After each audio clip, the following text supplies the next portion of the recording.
So maybe a good place to wrap up today is to really get into some numbers and some nitty gritty.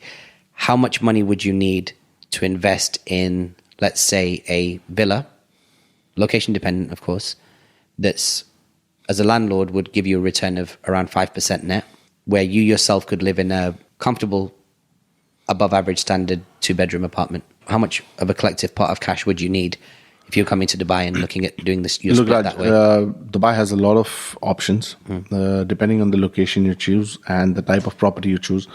You could get something decent even for 1 million dirhams. You could get for 2 million dirhams, 3 million dirhams and upwards. But to answer your question specifically, that if it's you're comparing a 2-bedroom apartment to a villa. Now, well, not necessarily comparing. Buying a 2-bedroom villa that will kick out 5% return on investment net yield, and how much would I then need as cash to go and personally put myself in a 2-bedroom apartment? Okay, so usually the villas and the townhouses in Dubai start from 3-bedroom onwards. 2 bedrooms, you'll very rarely find a 2-bedroom townhouse or a villa. 2 bedrooms, usually you'd find apartments. Townhouses, villas, in general, start from 3-bedroom and upwards. So to give you an idea, if you're spending somewhere around 2.5 million dirham, you could get a nice 3-bedroom townhouse in Dubai.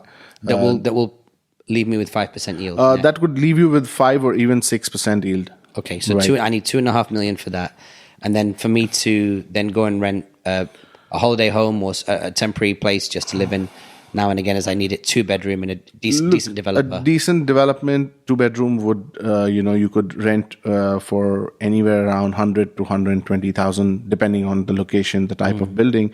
Of course, it could be even more expensive if you want to rent something really luxurious. But keeping in comparison the kind of property we're talking about, the villa or the townhouse, similar type, similar category of property in a apartment living, you would be renting it for around 100,000. When you talk about the yield, and especially in Dubai, what happens is, so just giving you a very basic example now, when you talk about a villa or a townhouse, which is for anywhere between 2 to 2.5 million, that would yield you a rent of somewhere around 125 to 130,000 currently. The service charges on these properties, the villas and the townhouses, are far lesser than the service charges on the apartments. So to put it in a very simple manner, if you're getting 125,000 rent, your service charges could be maybe 6,000-7,000. Okay, so let's, for the sake of argument, say 10,000.